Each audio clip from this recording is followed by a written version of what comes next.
तो रिगार्डिंग मी, मेरा नाम डॉक्टर मोहम्मद एहसन है और मैंने यूनिवर्सिटी ऑफ एग्रीकल्चर फैसलाबाद से डीवीएम किया है रिसेंटली। लास्ट ईयर मैं ग्रेजुएट हुआ हूँ और फरवरी 2024 में मैंने एनईबी के साथ रजिस्टर किया। प्लस जून 2024 में मैंने अपना बीसीएससी क्लियर किया। एंड देन मुझे ऑलमोस्ट 8 to 9 मंथ्स लगे नेवले की प्रिपरेशन में। और अल्हम्दुलिल्लाह मैंने मई 2025 में अपना नेवले किया। तो हम नेक्स्ट मूव करते हैं। अभी जो हम हाइलाइट्स डिस्कस करेंगे इस वेबिनार में, हम उसकी तरफ मूव करते हैं।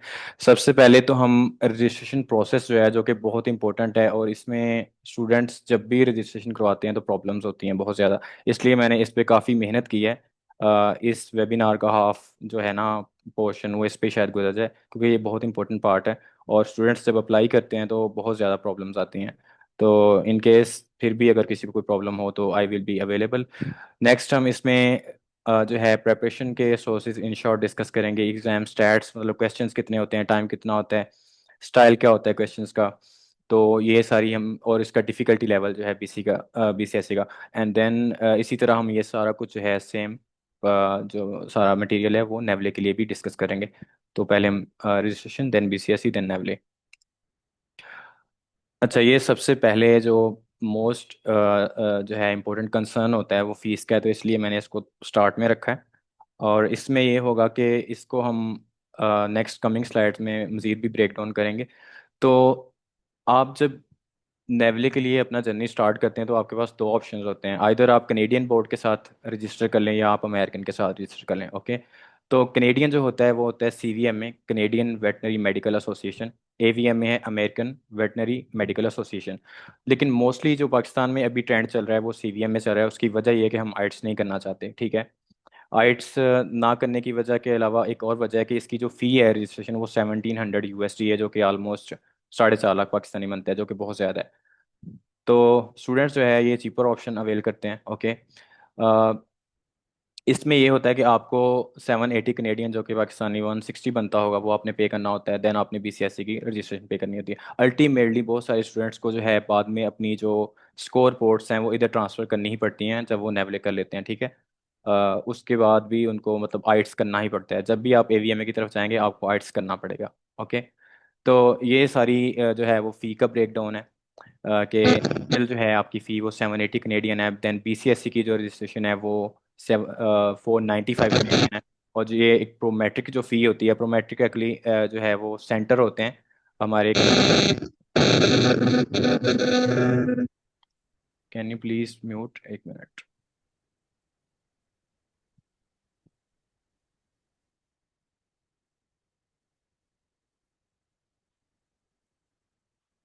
ओके। तो ये सारा बीसीएसई का जो प्रोसेस है उसकी फ़ी के बारे में है। नेक्स्ट जो है हम स्टार्ट करते हैं अब अपना जो मेन चीज़ है। इनिशियल जो सीवीएमए रजिस्ट्रेशन प्रोसेस है वो आपने कैसे करना है। सबसे पहले तो आप जो है साइन अप करेंगे एनईबी बोर्ड के साथ, ठीक है। जो उसका पोर्टल है वो आप ये वेबसाइट यूज़ करके करेंगे, ठीक है। ये आपको सारी जो पीपीटी है ये आपको मिल जाएगी एंड पे। देन आप जो साइन अप कर लेते हैं, जैसे जस्ट लाइक हम फेसबुक पे साइन अप करते हैं अपने जीमेल देके, उसी तरह आपने साइन अप करना है। ये सिंपल सा प्रोसेस है। देन आप उसकी जो है अपना कार्ड यूज़ करके जो है वो 780 कनेडियन डॉलर्स फ़ी पे करेंगे। जैसे ही आप अपनी फ़ीस पे करेंगे आपको एक ईमेल आएगी जिसमें आपकी एनईबी आईडी होगी, ठीक है। और उसी ईमेल में एक एड्रेस मेंशन होगा जिस पे आपने अपने डॉक्यूमेंट्स जो हैं वो सेंड करने हैं, ठीक है। अब नेक्स्ट प्रोसेस, Oh, सॉरी एक मिनट, मुझे ये डिसेबल करना पड़ेगा सब कुछ।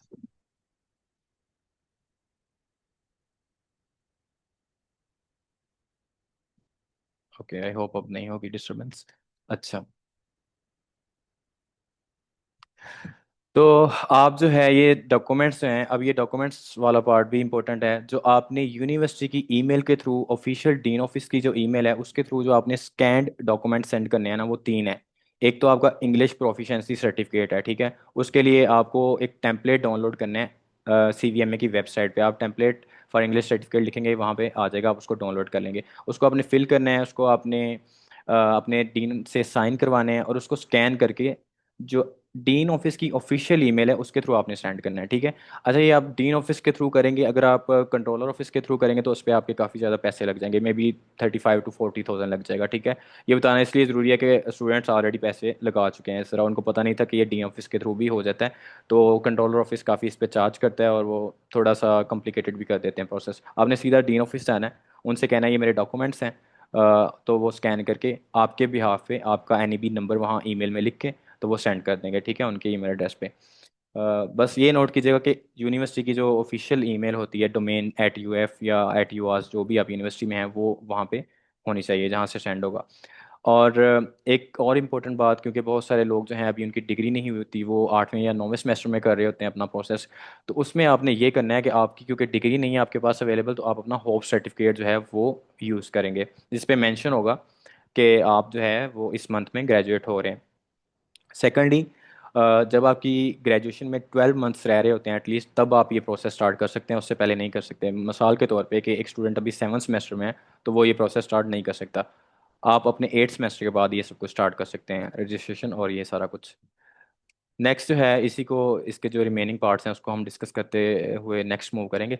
इसमें आपने एक तो आपने डीन ऑफिस के थ्रू अपनी जो है वो कॉपीज़ भेजनी स्कैन। अब आपने कुछ हार्ड फॉर्म में डॉक्यूमेंट सेंड करने हैं, उसमें आपका पासपोर्ट जो होता है ना उसकी कॉपी होती है। उसका जो हम ओपन करते हैं पासपोर्ट को, उसके जो फ्रंट वाले आईडी पेजेस होते हैं उनको आपने एक अच्छा सा जो है वो प्रिंट करवाना है क्लियर।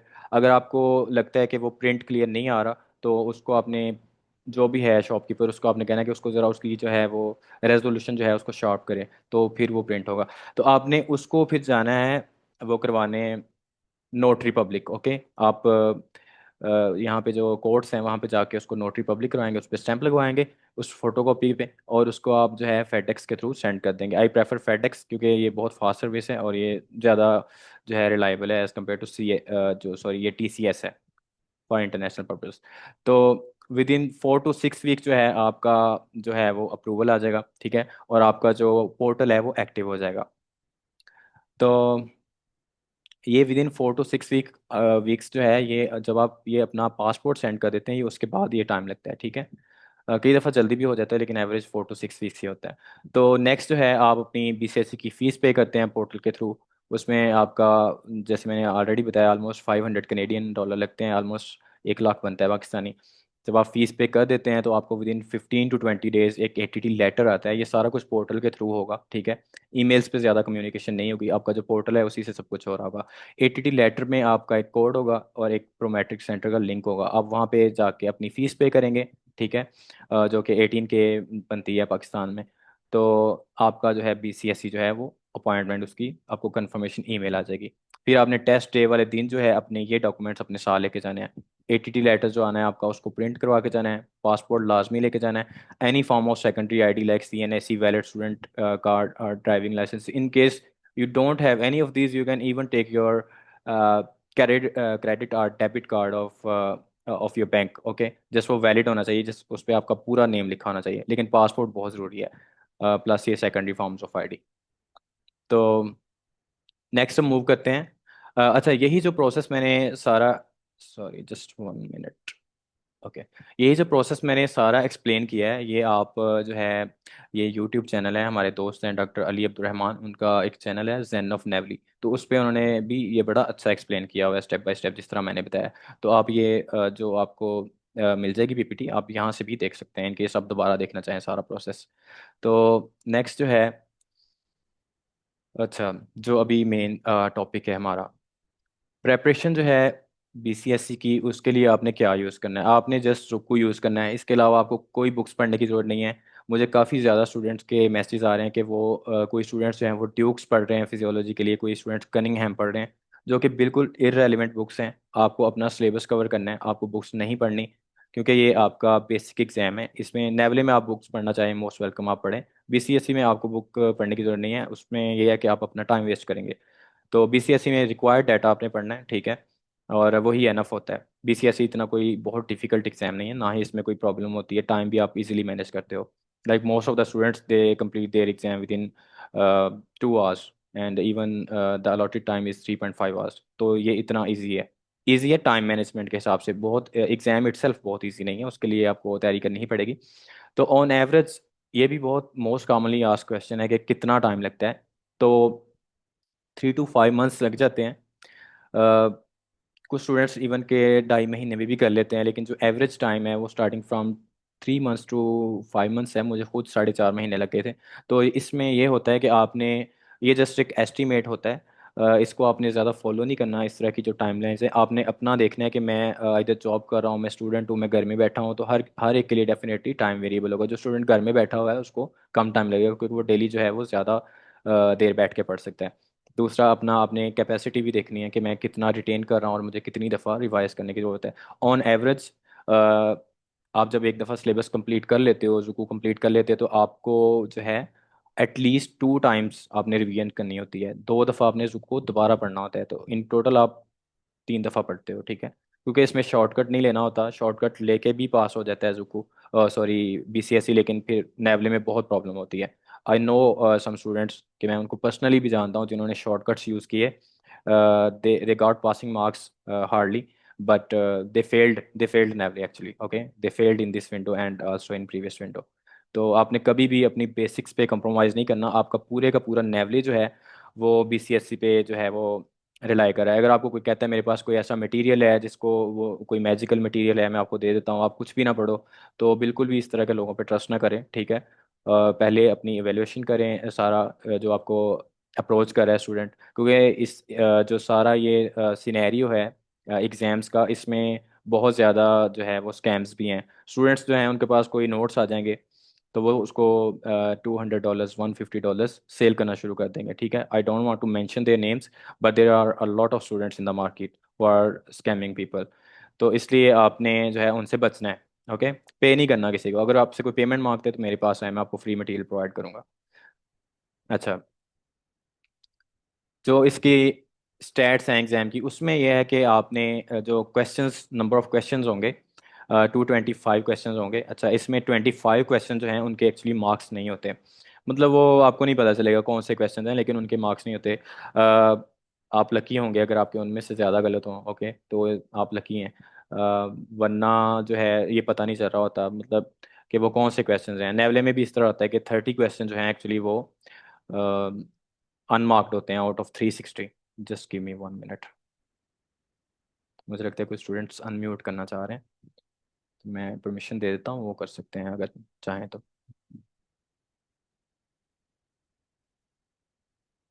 अच्छा, तो आपके पास 220 मिनट होते हैं, जो कि आई थिंक 3 घंटे और 40 मिनट बनते हैं। तो ये मोर देन एनफ टाइम होता है। बीसीएसई में टाइम का कोई इशू नहीं होता। आप बड़े आराम से एग्जाम करते हैं, गिवन दैट कि आपको आता हो, तो ये इशू नहीं होता। आप मेरे जितने भी दोस्त थे वो सब 1 घंटा 1.5 घंटा पहले करके उठ जाते थे एग्जाम। तो बीसीएसई एक ऐसी चीज़ है जिसमें टाइम में आपको लिबरेशन है। अदरवाइज इटसेल्फ जो है एग्जाम की आपको तैयारी करनी पड़ेगी। जो स्टाइल होता है क्वेश्चंस का, एक्चुअली ये बहुत इंपॉर्टेंट एक है फैक्ट, के इसमें बेसिक क्वेश्चंस होंगे, वन लाइन कॉन्सेप्ट्स होंगे, कि आपके पास जो इन्फॉर्मेशन है, जो जनरल बेसिक इन्फॉर्मेशन है, वो इसमें बहुत ज़्यादा आपको काम आएगी। एक और बात है कि कुछ स्टूडेंट्स पूछते हैं कि क्या क्वेश्चन जो हैं वो जुकू की तरह होते हैं, क्योंकि हम जुकू तैयारी के लिए यूज़ करते हैं। कभी भी इस तरह नहीं होता कि जुकू की तरह क्वेश्चंस होते हैं या डायरेक्ट वो जुकू से उठा कर देते हैं। दे डू आस्क फ्रॉम जुकू, लेकिन इस तरह नहीं कि वो आपने एक चीज़ पढ़ी है और वो उसी तरह आप एज इट इज़ आपको आ जाए, इस तरह बिल्कुल नहीं होता। आप जो एक्सप्लेनेशंस होती हैं क्वेश्चंस के नीचे बॉक्स जो है वो पॉपअप होता है, आप जब पढ़ते हैं सब्सक्रिप्शन में, तो उस एक्सप्लेनेशन में से अक्सर जो चीज़ें उन्होंने पूछी होती हैं, ठीक है।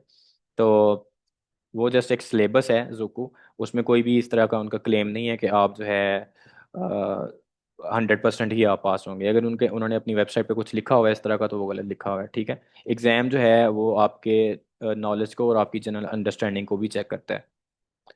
तो कुछ क्वेश्चन जो हैं, लाइक आउट ऑफ 225 क्वेश्चंस, कुछ क्वेश्चन इस तरह के होंगे कि जो आई वुड से आपको बहुत टफ टाइम देंगे।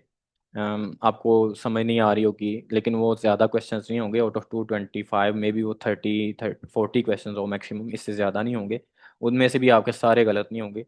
मे बी आप उनमें से 50%, उन 40%, उन 40 क्वेश्चंस में से I hope you will be able to solve 20 questions, okay. तो वो इतना मसला नहीं होता। बस ये होता है एग्जाम में, ये चीज़ होती है कि आपने पैनिक नहीं होना होता। ये आपको पता होना चाहिए, आपको फैक्ट्स का, रियलिटीज का पता होना चाहिए। आप वो ना हो कि आप एग्जाम में जाकर रियलिटीज डिस्कवर कर रहे हो कि हाँ ये तो मतलब लेंथी क्वेश्चंस आ गए हैं बीसीएसई में भी, इसमें ये हो गया वो क्या। लेकिन आपको पता होना चाहिए ग्राउंड रियलिटीज का, ताकि आप वहाँ पे जाके सरप्राइज ना हो। क्योंकि जब स्टूडेंट्स पैनिक हो जाते हैं एग्जाम में, तो वो सारी की सारी जो गेम है वो ख़राब हो जाती है। मतलब बना बनाया जो है वो सारा उनकी जो एफर्ट है वो ज़ाया हो जाती है। जस्ट वहाँ पे ये रूल होता है कि आपने पैनिक नहीं होना। एक नेचुरल एंग्जाइटी एक हद तक सबको होती है एग्जाम की। कोई भी स्टूडेंट्स ऐसे नहीं होंगे जो इतने मेंटली स्ट्रॉन्ग है कि वो कहें कि हमें कोई एंग्जाइटी नहीं है। नहीं, बहुत ज़्यादा एंग्जाइटी होती है, लेकिन उसकी एक लिमिट है। उसको एक्सीड नहीं करने देना, आपने उसको मैनेज करना है। You can't escape it but you can manage it. Okay, तो उसके लिए भी आपने प्रैक्टिस करनी है, ठीक है। घर में आप बैठ के एंड वाले दिनों में कुछ टाइम्ड जो क्वेश्चंस, ये ज़रूरी नहीं है आपने सब्सक्रिप्शन ही परचेज करनी है। आप नहीं परचेज करना चाहते, नो प्रॉब्लम, आप वैसी तैयारी कर सकते हैं। लेकिन फिर भी आप अपना टाइम, जो अपनी रीडिंग है उसको आप एनहांस कर सकते हैं। कोई भी आप पैराग्राफ रीड कर लें मर्क मैनो से, या कुछ भी कोई रेलिवेंट मटेरियल जो है वो रीड करें। अपनी जस्ट रीडिंग जो है उसको एनहांस करें। उसका आपको अल्टीमेटली नेवले में बहुत ज़्यादा फायदा होगा, क्योंकि बीसीएसई में तो इतना प्रॉब्लम नहीं होता। लेंथ्स का क्वेश्चन छोटे छोटे होते हैं। अच्छा, तो बीसीएसई कितना डिफ़िकल्ट है, ठीक है। ये मैंने एक्चुअली स्लाइड काफ़ी टाइम लगा के बनाई है सारी, क्योंकि मुझे वही क्वेश्चंस मैंने इसमें ऐड किए हैं जो मुझे पूछे जाते हैं, ठीक है। और यही जो हैं वो मिसकंसेप्शंस हैं। बहुत सारे स्टूडेंट्स जो हैं वो मिस इन्फॉर्मेशन स्प्रेड करते हैं, ठीक है। और जिसकी वजह से उनको तो कुछ नहीं होता, लेकिन वो जो स्टूडेंट्स सुन रहे होते हैं उनमें से कुछ स्टूडेंट्स जो हैं वो उस इन्फॉर्मेशन को सीरियस ले जाते हैं। And even they change their course. मतलब कुछ स्टूडेंट्स जो हैं वो अपना डायरेक्शन ही चेंज कर लेते हैं कि मतलब नहीं, ये तो हमारे पास की बात नहीं है, ठीक है। मैं अपनी क्लास में यहाँ पे let me just check, participants में मेरी क्लास के स्टूडेंट्स भी हैं, ठीक है, मेरे सीनियर्स भी हैं। तो इनको पता है कि मैं अपनी क्लास में कोई, मैं बहुत हाई अचीवर नहीं था यूनिवर्सिटी में। मेरी जो सीजीपीए 3.5 थी, और मैं अपनी क्लास में कोई 29th नंबर पे था। माशाल्लाह हमारी क्लास इतनी पढ़ने वाली थी, ठीक है। तो मैं कोई बहुत एक्स्ट्रा ऑर्डनरी यूनिवर्सिटी में नहीं था।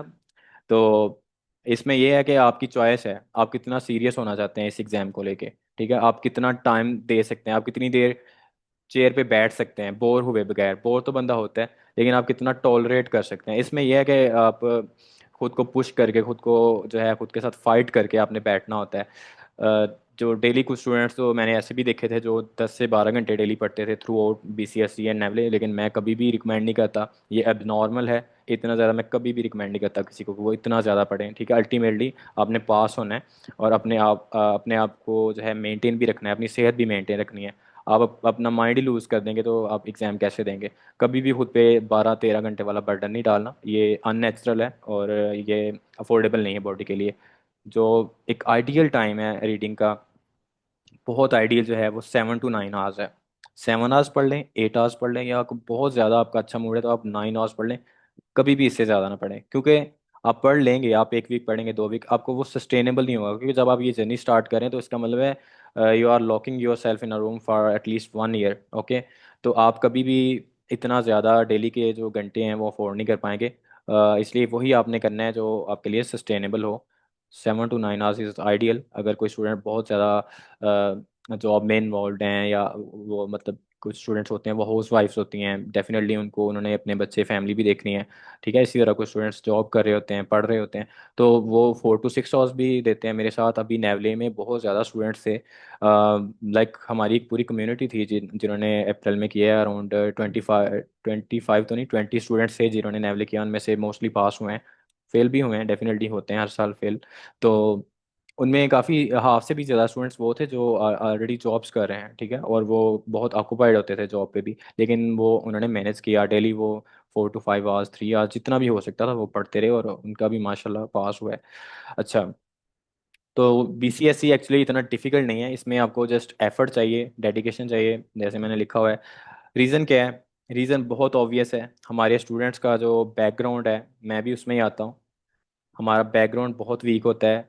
वेरी सैड टू से, लेकिन मैं ये कहना नहीं चाहता, लेकिन हमारा जो, जी डॉक्टर वहाब साहब, आप कुछ कहना चाह रहे हैं?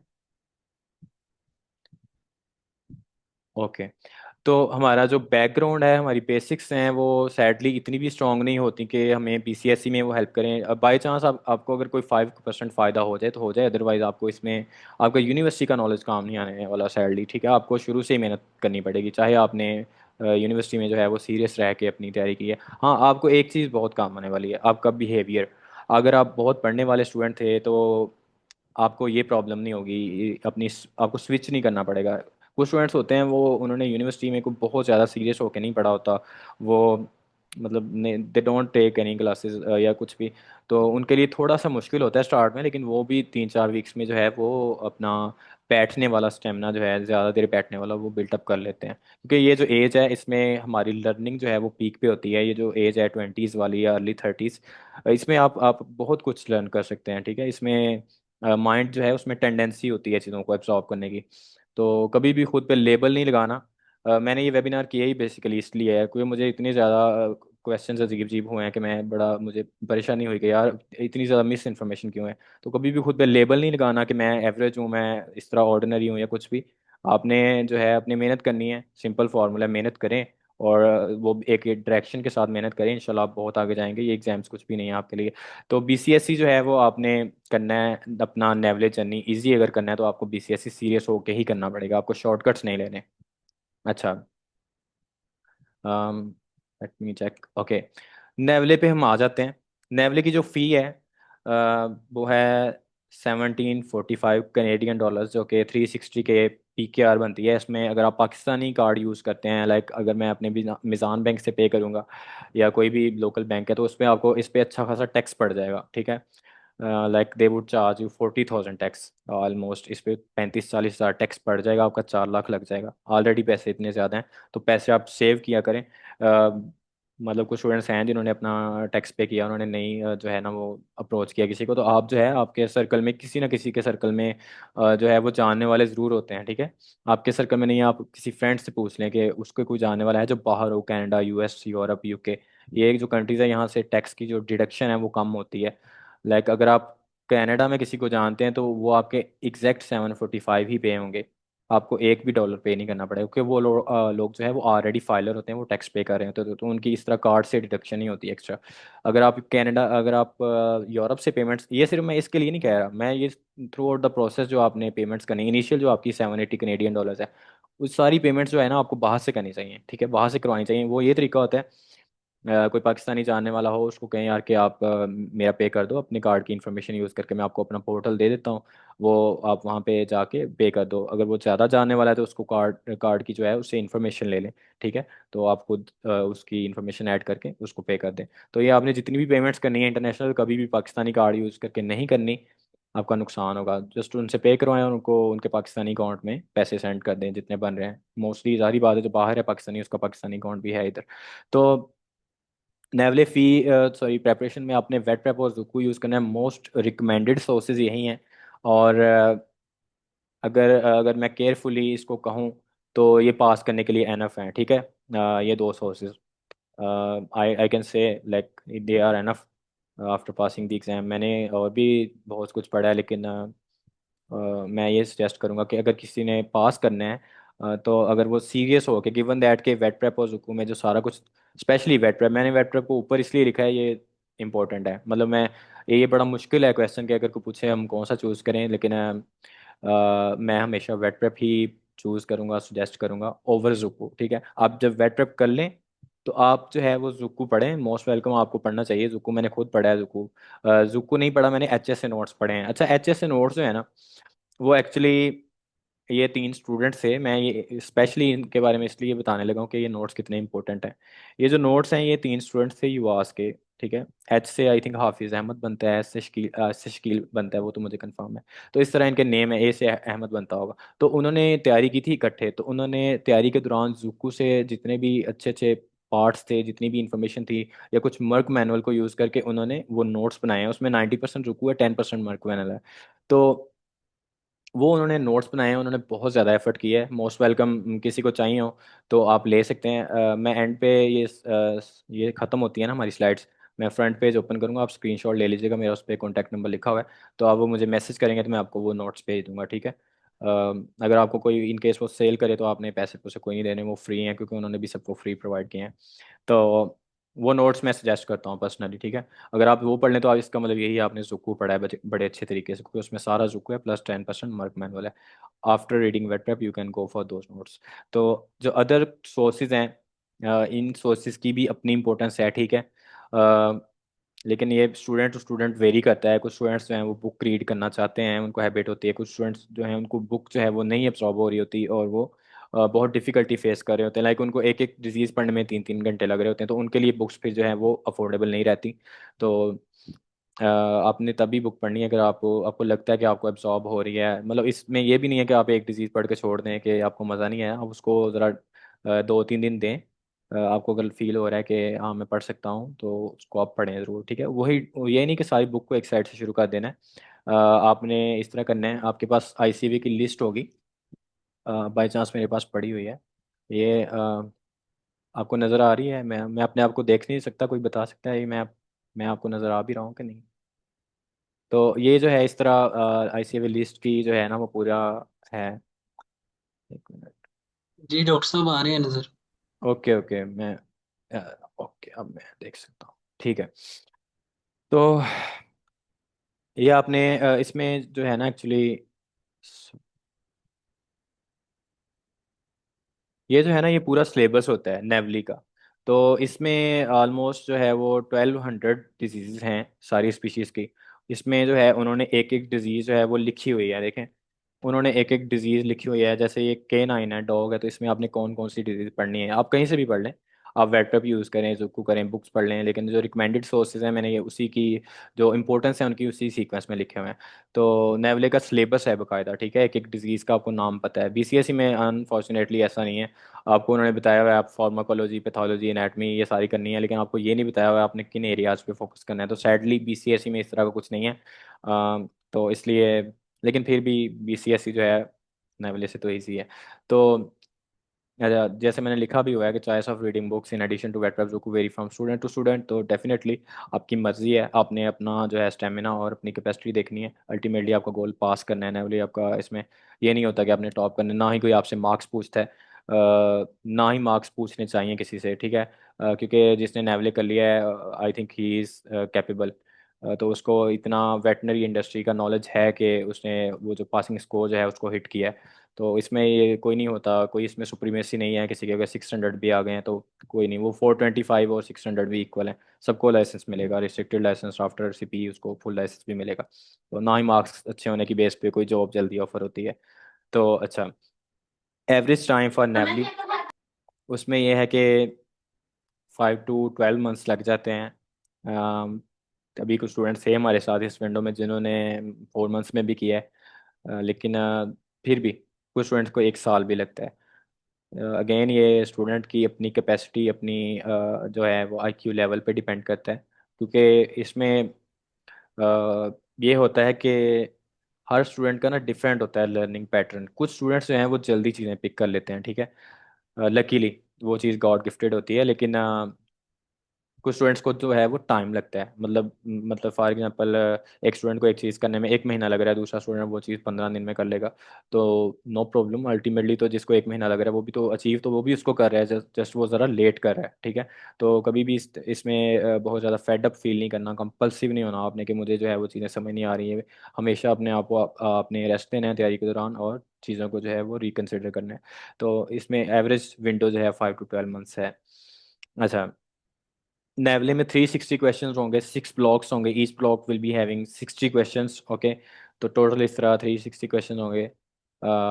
एंड टाइम जो है वो आपके पास हर ब्लॉक के लिए 65 मिनट्स होगा। अच्छा, तो ये अब एक क्रिटिकल पॉइंट है कि एक्चुअली जो टाइम है ये आई वुड से बहुत जो है वो इस तरह होता है कि इसके लिए आपको प्रैक्टिस बाकायदा करनी पड़ेगी। कि आप ऐसे नहीं है कि आप जाके प्रैक्टिस किए बगैर आप एग्ज़ाम करें तो आपका जो है वो टाइम कंप्रोमाइज़ हो जाएगा। इसमें आपने ये करना होता है कि आप जब अपनी तैयारी कर रहे होते हैं ना नेवले की स्पेशली, तो उसमें आप जब तैयारी करते हो ना, तो आप क्वेश्चंस कर रहे होते हो वेट प्रेप के, के इधर उधर से, तो आप अपनी उसी दौरान अपनी जो है ना वो on the over the course of time, ये एक दो दिन में तो होने वाली चीज़ है नहीं कि आप अपनी रीडिंग जो है उसको फास्ट कर लें। तो over the course of months and weeks आप अपनी जो है ना वो रीडिंग जो है उसको फास्ट करते हैं। मतलब इवन के हमारे साथ स्टूडेंट्स ऐसे थे जो ऐसे ऐसे आंखों से भी पढ़ लेते थे स्टेटमेंट को विद इन फ्यू सेकंड्स। तो आपने अपने आप को जो है एज फार एज पॉसिबल जो है आपने अपने आप को एफिशिएंट करना है, ठीक है। अपने अंदर आपने एफिशिएंसी लेके आनी है। आप चीज़ों को पिक भी करें, आप फास्ट रीडिंग भी करें, आप सब कुछ, और ये सब कुछ पॉसिबल है, ठीक है। ये सब कुछ पॉसिबल है, इसमें कोई मिथ नहीं है, कोई इसमें ऐसा है नहीं। जब आप खुद को टाइम आपने दे दिया है 7-8 महीने का, तो क्यों नहीं पॉसिबल होगा। आप 7-8 महीने क्या करेंगे, आप यही चीज़ों की प्रैक्टिस करेंगे। तो टाइम बताना इसलिए ज़रूरी है कि टाइम इज़ शॉर्ट, एग्ज़ाम में टाइम शॉर्ट होता है। आपने वहाँ पे ज़्यादा सोचना नहीं होता, ज़्यादा गहरी सोच में नहीं जाना होता। आपने जो आपको लग रहा होता है, जो आपके अंदर से आवाज़ आ रही होती है, वो आपने फॉलो करनी होती है, क्योंकि आपके पास एक बहुत ज़्यादा नॉलेज होता है, आपने बहुत कुछ पढ़ा होता है। तो वो आपका जो माइंड है वो पीछे सारा जो है वो मदरबोर्ड आपका वो प्ले उस टाइम जो है वो कर रहा होता है, और आपको जो है आप इस तरह एग्ज़ाम करते हो। तो इसमें टोटल टाइम जो एग्ज़ाम का है वो एक्चुअली, ओके थैंक यू आप, तो उसमें आप जो है 6 hours and 30 minutes plus 60 minutes for break. तो टोटल जो है आपके 7 hours and 30 minutes. Actually break के जो हैं वो 45 मिनट्स होते हैं, लेकिन ये 60 मिनट्स इसलिए हो जाते हैं, इस बात का पता नहीं होता काफ़ी स्टूडेंट्स को, कि जो ट्यूटोरियल होता है स्टार्ट में ना, एक ट्यूटोरियल होता है, ओके, कि आप जो है उसमें ये सारा कुछ बताया होता है कि आप जो है वो किस तरह अपनी क्वेश्चंस को अटेम्प्ट करेंगे, किस तरह आप बैक जाएंगे, किस तरह फ्लैग करेंगे। फ्लैग मतलब आप कौन से क्वेश्चंस को दोबारा आके देखेंगे। मतलब मैं मिसाल के तौर पे पेपर कर रहा हूँ अपना, लाइक दिस इज क्वेश्चन 1 2, तो मुझे ये मैंने कर तो लिया है question, let's assume this is question, लेकिन मुझे इस पर डाउट है। मैं इसको फ्लैग कर दूंगा, मैं इस पर एक मार्क लगा दूंगा, और वो मार्क जो है वो इस पे इसको हाईलाइट कर देगा, ठीक है। तो मेरे पास अगर एंड पे टाइम होगा तो मैं इसको रिकंसिडर करूंगा, इस पे दोबारा सोचूंगा, और मैं अपना आंसर चेंज भी कर सकता हूँ। Definitely you can change your answer any time, ठीक है। तो फ्लैग का ऑप्शन इसलिए होता है कि आप जो है दोबारा वापस आके उसको जो है वो दोबारा देख सकें, ठीक है, given that you have time. तो ये होता है। अच्छा, ये मैं इसलिए, मैं sorry coming back two point, तो मैं ये इसलिए बता रहा हूँ कि वहाँ पे ये सारा एक ट्यूटोरियल होता है जिसमें बताया होता है कि आपने किस तरह चीज़ों को फ्लैग करना है, किस तरह आपने वीडियो देखनी है। एक्चुअली एग्जाम में नेवले में वीडियोस भी होती हैं, लेकिन एक या दो से ज़्यादा नहीं होती, और वो कुछ सेकंड की। मतलब इस तरह होता है कि लेट से, अगर आप मेरा कर्सर देख रहे हैं, मेरा कर्सर आपको मूव होता हुआ नज़र आ रहा है आपकी स्क्रीन पे, ये नज़र आ रहा है आपको मूव होता हुआ? कैन समवन टेल मी, कोई बता सकता है? जी जी आ रहा है, सब भैया आ ओके। रहे हैं ना। ओके, तो मैं जस्ट ये बताने लगा हूं आपको कि इस तरह ये जो हाफ है स्क्रीन का आपकी, यहाँ जहाँ मैं ये इसको मूव कर रहा हूँ, इसकी जो लेफ्ट साइड है यहाँ पे एक्चुअली क्वेश्चन शो होता है, यहाँ पे आपको ऑप्शन शो होते हैं नेवले में। ये मैं नेवले का बता रहा हूँ, बीसीएसई में सिंपल सारी स्क्रीन।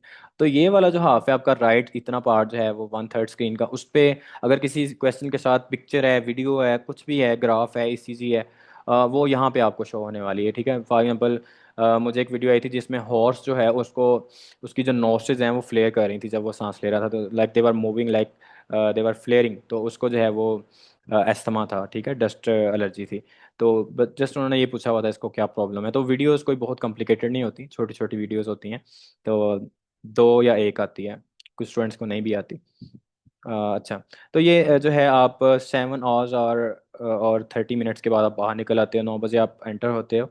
लाइक आप एंटर तो 8 बजे ही हो जाते हो सेंटर में, लेकिन आप जो है वो 9 से 4:30 तक जो है आप अपना बैठते हो, ठीक है। ब्रेक्स का ये होता है कि आप 10-10 मिनट करके ब्रेक ले सकते हैं। सॉरी, फिर मैं वो पॉइंट स्किप कर गया, ज़्यादा बातें जहन में आ गई। पॉइंट ये था कि वो जो ट्यूटोरियल होता है जिसमें सब कुछ आपको बताया होता है, वीडियो कैसे देखनी है, नेक्स्ट कैसे जाना है, फ्लैग कैसे करना है, उसको आपने स्किप कर देना है वहां जाकर, उसको नहीं आपने देखना, ठीक है। अगर आप देखेंगे उस पर आपके 15 मिनट लगेंगे, क्योंकि उसके लिए 15 मिनट काउंट डाउन होता है। वो 15 मिनट आपकी ब्रेक से माइनस हो जाएंगे, ठीक है। ये 45 मिनट्स की ब्रेक रह जाएगी, क्योंकि जो टोटल डे टाइम है वो 9 to 4:30 ही है। अब उसके दौरान आपने अपना टाइम सेव कैसे करना है ये आपको पता होना चाहिए। वो ट्यूटोरियल को आपको जाते ही स्किप करना है, आपने अपने क्वेश्चन नंबर 1 पे आ जाना है। जस्ट ये आपकी 50 मिनट्स ब्रेक में ऐड हो जाएंगे, वो सेव हो जाएंगे। वो इसलिए आपने मिस करना है, स्किप करना है, क्योंकि वो ट्यूटोरियल ऑलरेडी उनकी वेबसाइट पे अवेलेबल है। स्टूडेंट्स को ज़्यादातर पता नहीं है, वो सारे का सारा ऑलरेडी एनबीएमई की वेबसाइट पे अवेलेबल है, वो जो आप घर से देख के जाएंगे, ठीक है। तो ये सारा था सिनेरियो। इसको 60 मिनट्स की ब्रेक होती है, आप हर ब्लॉक के बाद 10-10 मिनट की ब्रेक लें। आप बाहर जाएं, आप फ्रेश होके आएँ, खाना खा के आएँ। खाना आप खा सकते हैं, वेटिंग हॉल में रखा होता है, आपने अपना इशाल ले जाके। तो आपकी मर्जी है, आपने एक दफ़ा इतनी बड़ी ब्रेक लेनी है या हर ब्लॉक के बाद। आई वुड सजेस्ट आप हर ब्लॉक के बाद 10 मिनट ब्रेक लें, क्योंकि वो ज़रूरी होती है लेनी। तो स्टाइल ऑफ नेवले questions, very important thing. Clinical approach based होते हैं क्वेश्चंस, ठीक है। कॉम्प्रिहेंसिव होंगे, मतलब आपको पूरा एनालाइज करना पड़ेगा सिचुएशन को, ठीक है, विद इन शॉर्ट ड्यूरेशन। लेकिन इतनी भी शॉर्ट नहीं होती। 1 मिनट जो है 65 सेकेंड्स अगर हम काउंट करें तो वो इतने कम भी नहीं होते। लेकिन यह है कि एग्जाम में वो पता नहीं चलता अनफॉर्चुनेटली कि इतनी स्पीड से टाइम गुजरा होता है। फिर भी आपके पास टाइम होता है क्वेश्चंस करने का। तो लेंथी होंगे क्वेश्चंस, ये एक फैक्ट है, लेंथी होते हैं क्वेश्चंस। लेकिन कुछ क्वेश्चन लाइक पूरे एग्जाम में 20-25% क्वेश्चन जो हैं वो ज़रा मीडियम लेंथ के भी होंगे। लेकिन बहुत कम क्वेश्चन आउट ऑफ 360, 10 से 12 क्वेश्चन जो हैं वो एक लाइन की लेंथ के होंगे। जैसे छोटा सा क्वेश्चन होगा और नीचे ऑप्शन होंगे। तो लेकिन वो बहुत कम होंगे इस तरह के क्वेश्चन, इतने छोटे कॉन्सेप्ट बेस्ड होंगे डेफिनेटली। ये चीज़ बहुत इंपॉर्टेंट है कि आप ये मैं बात बहुत ज़्यादा बार रिपीट कर चुका हूँ, जिन लोगों को मैं जानता हूँ, कि आप कभी भी डिजीज़ को मेमोराइज ना करने लग जाएं। मेमोराइज तो करना ही पड़ेगा, आपको वो मजबूरी है। लेकिन कभी भी उसको आप मेमोराइज ना करें, ठीक है। उसको अंडरस्टैंड लाजमी करें कि आप पढ़ क्या रहे हैं। अगर आपको नहीं पता चल रहा तो रुक जाएं, ठीक है, नेक्स्ट डिजीज पे ना जाएं, उसको समझ के आगे जाएं। ये बीसीएसई में भी ये प्रैक्टिस आप लाजमी करें। बीसीएसई में करेंगे तो आपको उसका नेवले में अल्टीमेटली फ़ायदा होगा। तो ये कोई मैं चैट देख लूँ, कोई मैसेज करना चाह रहा है शायद। ओके, ओके, ओके डॉक्टर साहब, ज़रूर हम क्वेश्चन आंसर सेशन जो है वो, जी डॉक्टर साहब, रिकॉर्डिंग अवेलेबल होगी, ठीक है। और थैंक यू मिसेस आतिफ। अच्छा, तो जो है इसमें 1 minute, 1 minute, sorry.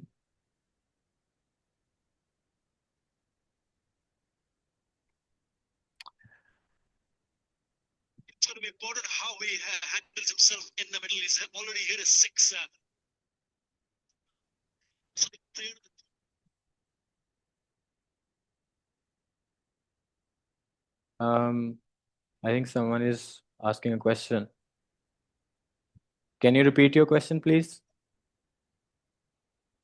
Okay, we will continue. Just 1 minute. अच्छा, तो टाइम मैनेजमेंट आपने उसकी जो है उसके लिए आपने प्रैक्टिस करनी है। अच्छा, तो 1 मिनट हम वेट करेंगे, अजान हो रही है। तो हम वेट करेंगे 1 मिनट, अजान के बाद हम कंटिन्यू करते हैं। Por digo, la time sí hacemos de ver qué hace. No, por aquí, ¿qué? Rumbo, no sé. No sé rumbo, si nada, calla que pensé que preparation es que quiere que no sea.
Okay.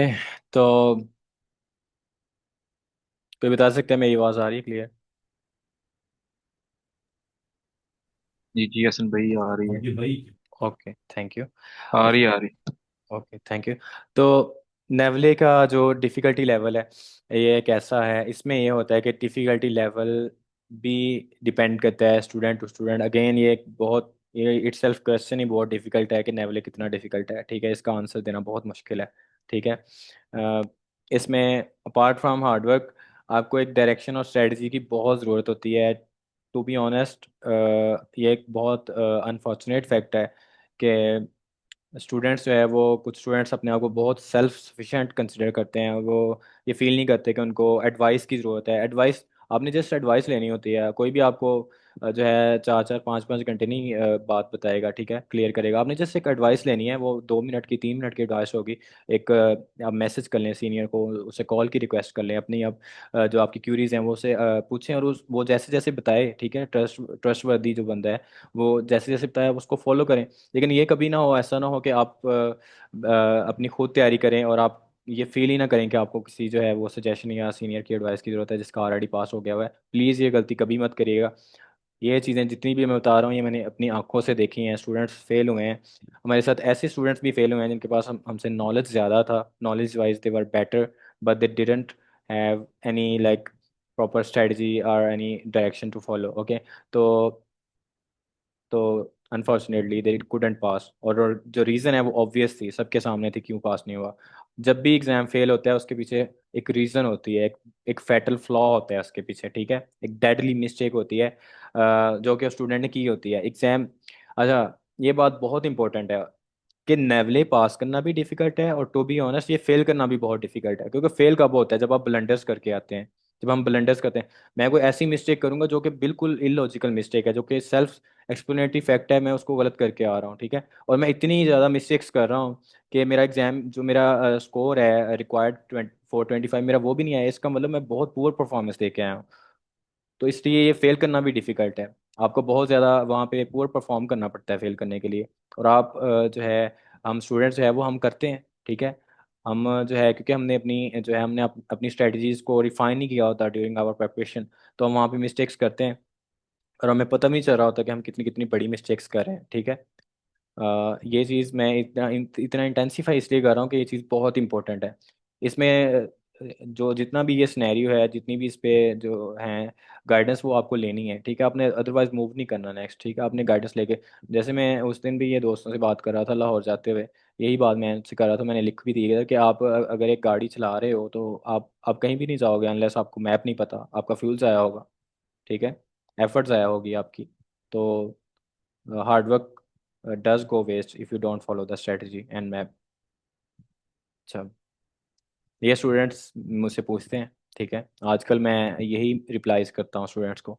वो कहते हैं कि हमारी CGPA नहीं है ज़्यादा, ठीक है। अच्छा, ये एग्ज़ाम तो 2.8 वालों ने भी वैसे पास किया हुआ है, ठीक है।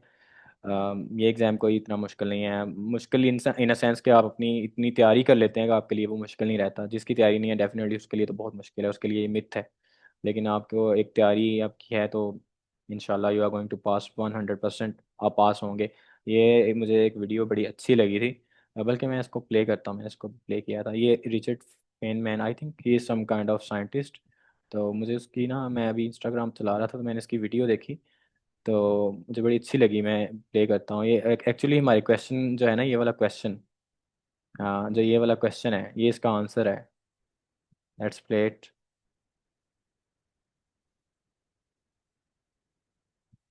You asked me if an ordinary person is studying hard, yet to be able to imagine these things like I imagine. Of course, I was an ordinary person who studied hard. I think There's no miracle, people. It just happens that just give me 1 minute। Okay, so there is some kind of network problem, so you all know what he is saying.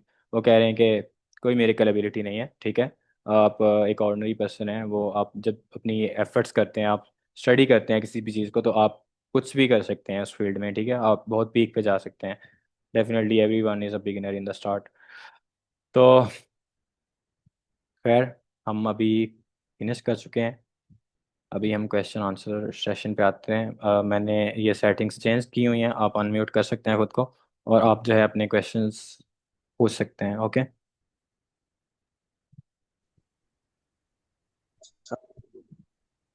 So we will go आवाज one आ bye रही है one. आपको? जी जी, आवाज़ आ रही doctor साहब। अच्छी। अच्छा, doctor साहब मैं आपसे क्वेश्चन पूछना चाहता हूँ कि ड्यूरिंग प्रेपरेशन, जैसे आपने कहा था कि we should take advice from seniors और इट्स अ गुड थिंग।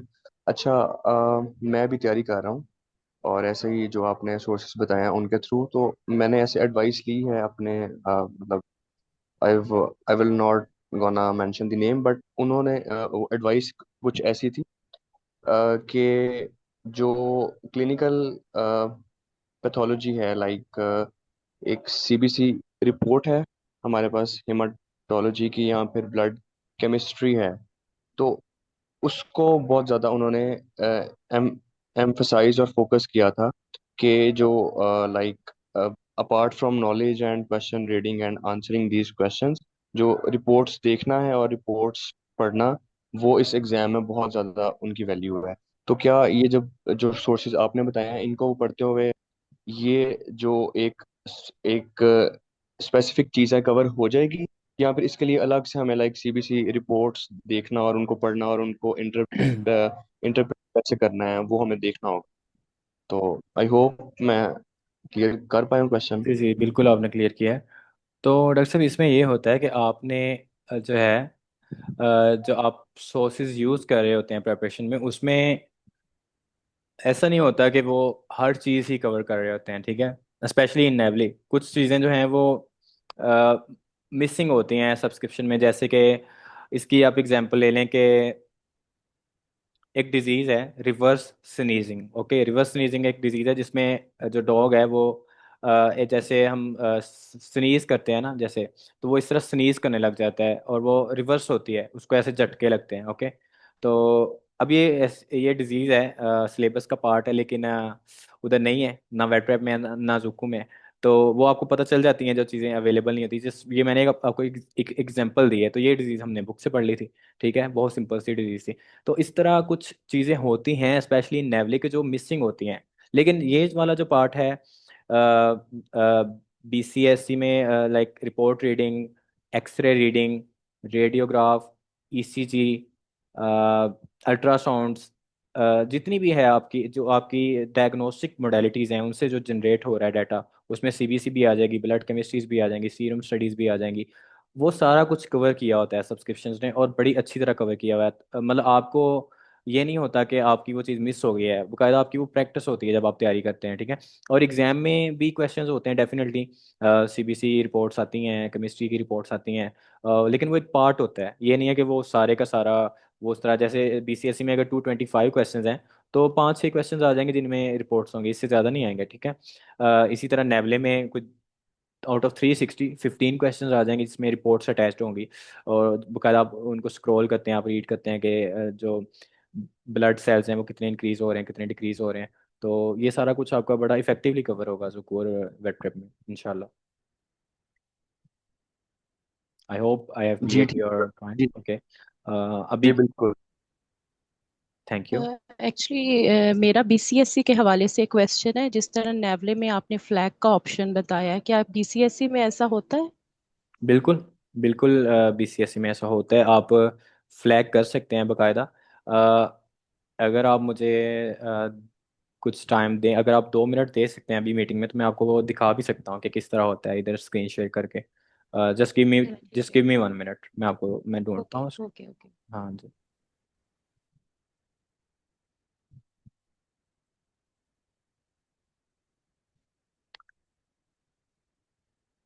वो मैं दिखाता हूँ, क्योंकि आप में से काफ़ी स्टूडेंट्स जो हैं अभी बीसीएससी देने वाले हैं, कुछ तैयारी कर रहे हैं और कुछ अभी रजिस्ट्रेशन करवाने वाले हैं। तो वो मैं दिखा ही देता हूँ आपको, वो कैसे आपको सारा जो है एग्जाम का सिनेरियो उधर नज़र आता है एक्चुअली।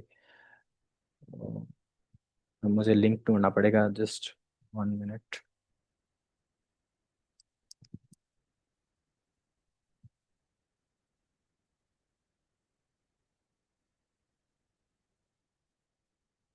मुझे मिल गया लिंक।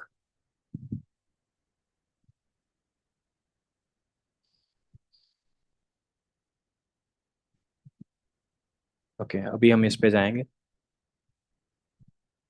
मैं यहाँ पे लैपटॉप पे लेके आ जाऊँ लिंक को, फिर हम इसको देखते हैं बकायदा, हम देख लेते हैं उसको कि वो एक्चुअली एग्जाम नज़र कैसे आता है। आप में कोई ऐसे स्टूडेंट्स हैं, बल्कि हैं आप में जिनका बीसीएसई ऑलरेडी हुआ हुआ है? तो तब तक कोई और क्वेश्चन अगर करना चाहें वो कर सकते हैं। ये एक इसको 1-2 मिनट लग जाएंगे लोड होते होते व्हाट्सएप को। और मेरा रेडियोलॉजी के हवाले से क्वेश्चन है कि मुझे एक्चुअली एक्सरे रीड करने में बहुत प्रॉब्लम होती है, तो कोई अच्छा सोर्स हो जहाँ से हम एक्सरेज वगैरह का प्रैक्टिस कर सकें। बिल्कुल। अ, मेरी आवाज़ आ रही है? यहाँ पे नेट का इशू हो रहा है। जी जी, आ रही है ओके, यहाँ पे आवाज़ आपकी। ओके, यहाँ पे कुछ नेट का इशू है। जब अगर कोई सोर्स मुझे बता दीजिएगा। अच्छा, इसमें ये है कि उसमें कुछ सोर्स हैं। आप मुझे बताएं, आपने यूनिवर्सिटी ऑफ इलिनॉइस इस वेबसाइट को यूज़ किया है अभी इस प्रैक्टिस करने के?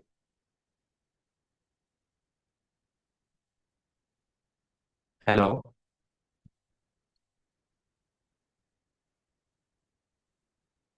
आई थिंक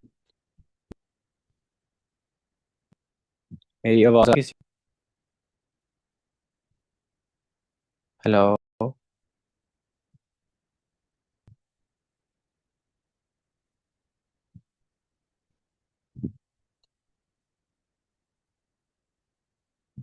हेलो, मेरी आवाज़ आ रही है? प्लीज़ कोई बता सकते हैं, कोई नेट का इशू हो गया था? जी डॉक्टर साहब जी आवाज आ रही है। Okay okay.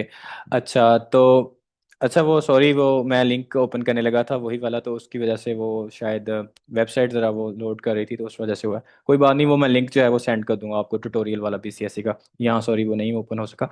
तो उसमें यह है कि अच्छा, मैं रेडियोग्राफ्स का बता रहा था। रेडियोग्राफ्स के लिए यूनिवर्सिटी ऑफ इलिनॉइस की वेबसाइट है, वो आपने यूज़ करनी है रेडियोग्राफिक इंटरप्रिटेशन के लिए, ठीक है? वहाँ पे आप में से अगर किसी स्टूडेंट ने यूज़ किया है उनको अच्छी तरह पता होगा कि वहाँ पे ऐसे होता है कि कोई भी है आपका, सॉरी, वो जो है कोई भी रेडियोग्राफ है जैसे एब्डोमिनल है या कोई भी, तो उसको आप जो है बकायदा उस पर इंटरप्रिटेशन कर सकते हैं उसकी। उसमें जैसे आप स्टमक पे क्लिक करेंगे तो स्टमक जो है वो हो जाएगा हाईलाइट। आप हार्ट पे क्लिक करेंगे, हार्ट हाईलाइट हो जाएगा। तो इस तरह वो जो है ना आपके सारे का सारा वो कवर करते हैं उस चीज़ को, यूनिवर्सिटी ऑफ इलिनॉइस। और अगर इन केस आपको एक्स्ट्रा मटेरियल चाहिए तो मेरे पास कुछ फाइल्स हैं स्पेसिफिकली जो रेडियोग्राफिक इंटरप्रिटेशंस की, बड़ी अच्छी फाइल्स हैं। तो आई कैन सेंड यू, ठीक है? जस्ट प्लीज़ मुझे एक रिमाइंडर दे दीजिएगा अगर मैं सेंड ना करूँ तो। होपफुली मैं इंशाल्लाह सेंड कर दूंगा। तो और कोई क्वेश्चन? जी अस्सलाम वालेकुम। वालेकुम सलाम। जी डॉक्टर साहब, मेरा क्वेश्चन ये है कि मैंने देखा है करंटली मेरी ग्रेजुएशन है 2020 की, ओके डीवीएम, ओके और एमफिल है मेरा पैथोलॉजी में, यूएफसी 23 में। तो ओके। मेरे ग्रेजुएशन के टाइम पे ये नेवली जो एग्ज़ाम है, मैंने नहीं कभी देखा था कि कोई स्टूडेंट ज़्यादा कर रहे हैं। जो अच्छा। ग्रेजुएट्स 22 में या इसके बाद हैं, उन लोगों में बहुत ज़्यादा मैंने ग्रेजुएट्स देखे हैं जिन्होंने ये क्लियर भी किया है। जी तो जी। इसकी मतलब क्या वजह है कि ये अब हम्म। मतलब पहले इसका और एक एग्जाम का कंडक्ट का तरीकेकार था, या अब चेंज हुआ है, या पहले वैसे ही है? दरअसल देखें, इसमें भला क्या है, आपको पता होगा पिछले ऑलमोस्ट 5 सालों से पाकिस्तान से लोग लीव कर रहे हैं, ब्रेन ट्रेनिंग हो रही है। हर कोई जो स्टूडेंट जो हैं वो इधर वो एमबीबीएस डॉक्टर्स हैं, डीवीएम में इंजीनियर्स हैं, वो पाकिस्तान से जा रहे हैं। अब एक्चुअली इसमें ट्रिगर क्यों आया है, इतनी जल्दी इतने लोग क्यों इस तरफ आ रहे हैं? एक्चुअली ये पर्पज़ है पाकिस्तान से बाहर जाना, ठीक है? और एक प्रॉपर चैनल के थ्रू बाहर जाने के लिए आपको ये एग्ज़ाम करना पड़ता है, ठीक है? वैसे तो स्टडी वीज़ा भी है, लेकिन अल्टीमेटली आपको उसमें भी फिर अगर आपने एग्जाम करना है तो उधर जाके आपको तैयारी करनी पड़ेगी, ठीक है? तो ये रूट थोड़ा सा टफ हो जाता है ज़रूर, क्योंकि इसमें आपको एफर्ट ज़्यादा करनी पड़ती है, लेकिन आपको लॉन्ग टर्म में इसका फ़ायदा ज़्यादा होता है। तो ट्रिगर्स जो हैं वो क्यों हैं इसके, क्यों ज़्यादा लोग आ रहे हैं इस तरफ स्पेशली यूआस में? वो ये है कि एक तो बाहर जाने का ट्रेंड है, और वेट्स के लिए बेस्ट चीज़ तो यही है बाहर जाने का चैनल। दूसरी चीज़, कुछ हमारे सीनियर्स हैं युवा से, इंक्लूडिंग डॉक्टर उसामा आजम, डॉक्टर उस्मान खालिद। तो उन्होंने माशाल्लाह एक बड़ा अच्छा जो है एक पॉजिटिव वे में इसको पोर्ट्रे किया है एग्ज़ाम को, कि ये कोई मिथ नहीं है, कोई इम्पॉसिबल चीज़ नहीं है, ठीक है। तो उस वजह से भी जो है काफ़ी स्टूडेंट्स इस तरफ आए, एक ट्रेंड बना है। लगता है डॉक्टर उसामा आजम भी 2020 के ग्रेजुएट्स हैं यूआस से। तो कुछ स्टूडेंट्स की भी इसमें एफर्ट है, कुछ हालात हैं कंट्री के, तो ये सारी जो चीज़ें हैं। अदरवाइज एग्जाम में कोई चेंजेस नहीं है, एग्जाम उसी तरह जिस तरह पहले था, ठीक है। वो कोई चीज़ें अपडेट करते रहते हैं, जैसे आज से कुछ साल पहले क्लाइंट कम्युनिकेशन का पार्ट नहीं होता था एग्जाम में, ठीक है। लेकिन अब 25 to 35 क्वेश्चन जो हैं वो नेवली में क्लाइंट कम्युनिकेशन के आते हैं, जिसमें आपको वो पूछा होता है कि क्लाइंट आया, वो आपके साथ झगड़ा करने लग गया, अब आप क्या करोगे अकॉर्डिंग टू लॉ, ठीक है।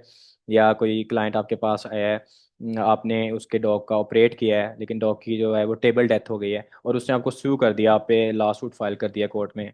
तो आप इसको कैसे टैकल करोगे लीगली, आप प्रोसीड कैसे करोगे? ये मतलब क्वेश्चंस होते हैं, सिनेरियोज होते हैं। 25 to 30 क्वेश्चन ये सिनेरियो बेस्ड होते हैं एग्जाम में, क्योंकि वो आपसे एक्सपेक्ट कर रहे होते हैं कि आपने जब उधर के एनवायरनमेंट में जाना है, तो आपको जो है उस तरह उनके रूल्स पता हों, ठीक है। तो उसके लिए भी प्रेपरेशन मटेरियल्स हैं, ऐसा नहीं है कि ये आउट ऑफ द वर्ल्ड कोई चीज़ है, उसके लिए भी बाकायदा उनकी वेबसाइट पे अवेलेबल है डाटा, ठीक है। तो वहाँ से आप उसको रीड करके जाते हैं, आपको पता होता है, तो it's not something very difficult, आप उसको कर लेते हैं टैकल एग्जाम में। तो एग्जाम में चेंजेस ज़रूर टाइम के साथ आती रहती हैं, लेकिन इसमें कोई ऐसी चेंजेस नहीं आई कि जिसकी वजह से स्टूडेंट्स इस तरफ आए हों। Exam keeps on changing, but trends भी बदलते रहते हैं। अभी आजकल ट्रेंड चल रहा है, हो सकता है आने वाले सालों में ना हो। तो आई होप आई अच्छा। I clear. ओके जी। अच्छा डॉक्टर साहब, एक मैंने शायद लेट ज्वाइन किया है। एक मैं ये पूछना चाह रहा हूँ कि ये जो नेवली और सीपी एग्जाम है, अगर हम इसको देखें बिल्कुल इनिशियल लेवल से, मतलब अगर कोई ग्रेजुएट चाहे बहुत पहले का है या रीसेंट ग्रेजुएट है, तो उसके लिए फाइनेंशियल कंस्ट्रेंट जो है, एक तो अपने नेवले के बताए हैं, तो उसके अलावा टोटल अगर हम देखें सीपीई प्लस नेवले, इसके टोटल क्या बनेंगे और पाकिस्तानी अमाउंट में। और दूसरा जो है, ये कंडक्ट कहाँ पे होता है, लाहौर में होता है या किसी और सिटी में होता है? और क्या ये एग्जाम मतलब ऑनलाइन जब हम दे रहे होते हैं, तो ये एग्जाम जो है पहले से मतलब जो इसमें क्वेश्चंस हैं वो सेट होते हैं, या ऑन स्पॉट मतलब ऑनलाइन किस्म का एक एक आप एग्जाम दे रहे होते हैं? और दूसरा, आपने मतलब माशाल्लाह क्लियर किया है, तो आप फ्यूचर में अब बाहर मतलब आपको कोई रूट किस तरह देख रहे हैं? एक इसके बाद सीपीई एग्जाम होता है, clinical practice exam I think, तो वो उसका भी प्रोसीजर मतलब पाकिस्तान में होता है या बाहर होता है? ठीक डॉक्टर साहब, अच्छा आपने 4 क्वेश्चंस पूछे हैं कि फाइनेंशियल प्रॉब्लम्स, एग्जाम ऑनलाइन होता है, ऑलरेडी सेट होता है या नहीं होता, और कहाँ कहाँ होता है पाकिस्तान में। एक आपने मुझसे पूछा है कि मैं क्या करूँगा। अच्छा, coming back to your first question, exam जो है फाइनेंशियली हमारे लिए डिफ़िकल्ट है, क्योंकि can you please mute someone is okay okay. अच्छा, तो एग्ज़ाम जो है हमारे लिए डॉक्टर साहब बहुत एक्सपेंसिव है, क्योंकि हमारी करेंसी बहुत पुअर है, और उनके लिए तो वो $4,000 है, सारा खर्चा हमारे लिए वो 1 मिलियन तक चला जाता है। तो पाकिस्तानी आपके अगर एग्ज़ाम्स की फ़ीस देखें, सिर्फ एग्ज़ाम्स की और प्रोमेट्रिक सेंटर की, और जो इनिशियल रजिस्ट्रेशन है 1.5 लाख रुपया, ये तकरीबन 7 लाख 7.5 लाख बन जाती है। 7 लाख तो बन ही जाती है, depending on the currency, current currency rates, वो 7.5 लाख तक भी जा सकती है, ठीक है। आप इसको राउंड ऑफ करके आप 7.5 लाख ही रखें, ठीक है। तो इतना खर्चा आ जाता है। इसके अलावा आप अगर सब्सक्रिप्शंस वगैरह परचेज करते हैं, तो वो भी ज़रा एक्सपेंसिव होती हैं। लेकिन अभी जो ट्रेंड है, अभी स्टूडेंट्स सब्सक्रिप्शंस कुछ नहीं परचेज करते, ठीक है। वो उनको ऑफलाइन डाटा मिल जाता है, ऑफलाइन डाटा भी कुछ स्टूडेंट्स ने सेव किया होता है, तो वो फिर इतने पैसे नहीं लगाते। 1.5 लाख की जो सब्सक्रिप्शन है वो उससे अपने पैसे बचा लेते हैं, वही वो फीस में दे देते हैं पैसे, ठीक है। तो ये सीन है। बाकी एग्ज़ाम पाकिस्तान में एक प्रोमेट्रिक सेंटर्स में होता है, एक प्रोमेट्रिक सेंटर लाहौर में है, कराची में है, और एक इस्लामाबाद में। एग्ज़ाम आपका ऑलरेडी सेट होता है, वहाँ पे आपको जाके अपनी जो है, आप जब जाते हैं प्रोमेट्रिक सेंटर में, आपकी बाकायदा जैसे आप लाइक काइंड ऑफ एयरपोर्ट पे चेकअप सॉरी कह रहा हूँ, चेक इन होता है। तो चेक इन होगा आपका, आपकी बाकायदा वो सर्च करेंगे आपको 2-3 दफ़ा, और आपका चेक इन हो जाएगा, आपका एग्ज़ाम जो है वो स्टार्ट हो जाएगा। तो एग्ज़ाम स्केजूल्ड होता है, ऑलरेडी सेट होता है, वहाँ पे ऑटोमेटिक क्वेश्चंस जो हैं वो नहीं पीर होते। क्योंकि उन्होंने हर जैसे BCSE में तो उन्होंने हर डोमेन को फॉलो करना है कि एनाटॉमी में से इतने क्वेश्चन आने हैं, एपिडेमोलॉजी, टॉक्सिकोलॉजी, वो जितने जितने क्वेश्चन उन्होंने बताया मैं उतने उतने ऑलमोस्ट आते हैं, तो एग्जाम इज ऑलरेडी सेट। तीसरी बात आपने मुझसे पूछी है, मैं डॉक्टर साहब अभी कुछ दिन हुए हैं, अभी तो रिजल्ट आए हुए हैं, तो depending on the current scenario नेवले के बाद पाकिस्तान में जो है वो ऑलमोस्ट एक एक साल, 1.5 साल, इवन के 2 साल भी लग जाते हैं, ठीक है, ये फैक्ट है। और इसको लेके बहुत ज़्यादा नेगेटिविटी, मिस इन्फॉर्मेशन और मिथ्स हैं कि नेवले के बाद कोई फ्यूचर नहीं है, नेवले के बाद जो है वो स्टूडेंट्स जो है वो जलील होते हैं, ठीक है। ये बहुत ज़्यादा मिस इन्फॉर्मेशन है और इसमें कोई सच्चाई नहीं है। जस्ट एक वेट जो है उसको उसको एक कर्स किया जाता है कि जो वेट करना पड़ता है आपको। डेफिनेटली आप कनाडा का वीज़ा अप्लाई वैसे भी करें तो आपको 1 साल लग जाएगा सारा प्रोसेस करते करते। हम जो है वो हम यूरोपियन कंट्री में नहीं है, हम पाकिस्तान में है, यहाँ से वीज़े में टाइम लगता है, ठीक है, ये आपको पता होना चाहिए। और दूसरी बात ये कि अगर कोई स्टूडेंट इस वजह से नहीं एग्ज़ाम कर रहा कि आगे बहुत डिफ़िकल्टी है, एग्ज़ाम के बाद वीज़ा नहीं मिलता, जॉब नहीं मिलती, अगर कोई इस वजह से नहीं कर रहा तो that is very very sad thing कि उसको जो है उसने फैक्ट्स जो हैं उसको फैक्ट्स को डिस्कवर नहीं किया और उसने अपने जो हमारे लोग हैं, ठीक है, हमारे कोलीग्स या हमारे दोस्त, उनकी बातों पे ट्रस्ट किया है, ठीक है। अनफॉर्चुनेटली वो बहुत सारे लोग इस वजह से, मैंने आपको बताया ना, दे change their course, they don't actually go for exam by listening these myths and misinformation, they don't actually explore their potential, ठीक है। तो बहुत सारे लोग जो हैं इसको, सॉरी टू से, मैं किसी को बिल्कुल स्पेसिफाई नहीं कर रहा, मैं जस्ट ये एक फैक्ट बता रहा हूँ कि बहुत सारे लोग जो हैं वो इन फैक्ट्स पे बाकायदा बिलीव करना शुरू कर देते हैं, वो बायस्ड हो जाते हैं, ठीक है, कि ये ऐसे ही है, और वो एक्चुअली वो खुद को सेटिस्फाई उन्होंने कर लिया होता है कि अब जारी बात है, आपने अगर कुछ करना नहीं है तो अगर आपने अपना जो पोटेंशियल है उसको एक्सप्लोर नहीं करना, तो आपने अपने आप को सेटिस्फाई भी तो करना है ना, तो आप उन चीज़ों को अट्रैक्ट करेंगे, ठीक है। आप वो चीज़ें ज़्यादा आप सुनेंगे, बिलीव करेंगे जो जो कि जो है वो हमें डीमोटिवेट करती हैं कि बाहर नहीं जा सकते, ये होता है वो होता है। इस तरह कुछ भी नहीं होता डॉक्टर साहब। किसी भी कैनेडियन से पूछें, किसी भी ऐसे डॉक्टर से पूछें जो कनाडा में सेटल है, वो कहेगा इतनी अपॉर्चुनिटीज़ हैं, बहुत ज़्यादा अपॉर्चुनिटीज़ हैं। हम पाकिस्तानी किसी से पूछते हैं, वो कहते हुए कुछ भी नहीं है, आप जलील होते हो। कोई भी नेवले वाला स्टूडेंट अभी पाकिस्तान, कोई भी नेवले करके पाकिस्तान में बूढ़ा नहीं होता, वो अमेरिका कनाडा में बूढ़ा होता है जाके, ठीक है। उसको साल लग सकते हैं कुछ, लेकिन ultimately he is going to US और Canada because he has pass their licence exam, okay. तो ये एग्जाम ही वहाँ का है, तो आप वहाँ पे ही जाते हो। ये मैं चीज़ को इसलिए इतना ज़्यादा एक्सप्लेन कर रहा हूँ, मैंने ये वेबिनार करने की वजह ही एक ये थी, ठीक है, कि मैंने इसको एड्रेस करना है, इस बात को, कि क्यों कुछ स्टूडेंट्स जो हैं वो मिस इन्फॉर्मेशन फैला रहे हैं, ठीक है। आप देखें डॉक्टर साहब, अगर आपको नेवले के बाद या मुझे 1.5 साल भी लग रहा है बाहर जाने में, तो मुझे कोई प्रॉब्लम नहीं है, वो 1.5 साल वैसे भी तो गुजरना है। मैं यहाँ पे और कुछ करूँगा, या मतलब कोई भी मैं प्राइवेट जॉब करता हूँ, इंटर्नशिप करता हूँ, वो वैसे भी साल गुजरना है। मैं नेवले ना भी करता, टाइम तो गुजरना है। तो अगर आप जो है इस वजह से अगर आपको कोई डिमोटिवेट करे तो प्लीज़ उसकी बातों पे बिलीव ना करें, ठीक है। थर्ड स्टेप जो CPE होता है, वो अपनी प्रैक्टिस जो होती है आपकी, उस पे उसके दौरान आपने करना होता है। आपको एक्चुअली नेवले की बेस पे आपको लाइसेंस नहीं मिलता, आपको रिस्ट्रिक्टेड लाइसेंस मिलता है, कंडीशनल लाइसेंस। वो ये होता है कि आप किसी सुपरविजन के अंडर वहाँ पे काम करते हैं। जैसे वहाँ पे कोई कनाडा में सीनियर वेटनेरियन है जो कि फुली लाइसेंस्ड है, उसके पास जो है वो पूरा लाइसेंस है, CPE इंक्लूडिंग। वो आपकी जो है वो जो सुपरवाइज आपको करेगा, उसके आप अंडर काम करेंगे, क्योंकि आप अभी पूरे वेट नहीं है कंप्लीट उनके अकॉर्डिंग। तो लेकिन वो जब आप वहाँ पे जॉब कर रहे होते हो तो आपकी वो तैयारी करवाते हैं बाकायदा, या आप जैसे अभी ऑनलाइन अकेडमीज बनी हुई हैं नेवले की, उसमें इसी तरह उसकी अकेडमीज है। जिस तरह डॉक्टर साहब रेजिडेंसी होती है, आई थिंक सो, वो आपको एक रेजिडेंट के तौर पर। दक्षिण रेजिडेंसी इज़ अनदर थिंग। उसमें आप रेजिडेंसी में ये होता है कि आप फॉर एग्जांपल आपने ये सारा प्रोसेस कंप्लीट कर लिया है, नेवले का CPE भी कर लिया, आप अब अभी आप सॉफ्ट टिश्यू सर्जरी में जाना चाहते हो, डेंटिस्ट्री में, ऑफ्थल्मोलॉजी में आप स्पेशलाइज्ड बनना चाहते हो, जो जो कि बहुत ज़्यादा वर्दी है उस एरिया में, नॉर्थ अमेरिका में। अगर आप स्पेशलिस्ट हो वेट इंडस्ट्री में, आपको अगर आप आई के स्पेशलिस्ट हो तो आप मिलियनेयर हो, टू बी ऑनेस्ट। तो क्योंकि वहाँ पे वेट्स जो है वो एक्चुअली शॉर्ट हैं अभी तक। ये सुनने में आता है कुछ स्टैट्स के अकॉर्डिंग कि आने वाले सालों में वेट्स जो हैं वो एक्सेस में हो जाएंगे, ज़्यादा हो जाएंगे, ज़रूरत से बढ़ जाएंगे, लेकिन अभी ऐसा बिल्कुल भी नहीं है, अभी उनको ज़रूरत है, ठीक है। तो मैं ये कह रहा था, अगर आप रेजिडेंसी करके आप मिलियनियर, मिलियनियर सॉरी मैंने कह दिया, मिलियनियर इंशाल्लाह आप बन जाओगे। आप रेजिडेंसी करते हो तो आप स्पेशलिस्ट बन जाते हो किसी भी डोमेन में, soft tissue surgery, orthopaedic, dentistry, ophthalmology, किसी में भी। तो वो एक अलहदा चीज़ है, वो आप सीपी के बाद करते हैं। तो सीपी की जो कास्ट है वो आई थिंक 8-9 हज़ार डॉलर होती है, लेकिन वो आप कनाडा जाके इतना पे कर लेते हो, या आपका हॉस्पिटल आपके बिहाफ पे पे कर देता है, ठीक है। तो वो एग्रीमेंट्स होते हैं हॉस्पिटल के। तो ये सारा इसमें सिनेरियो है।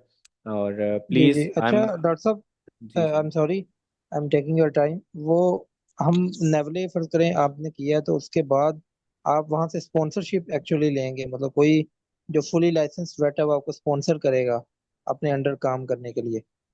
जी डॉक्टर साहब, वेट एक्चुअली स्पॉन्सर नहीं करेगा, वो हॉस्पिटल का जो एम्प्लॉयर है, ठीक है।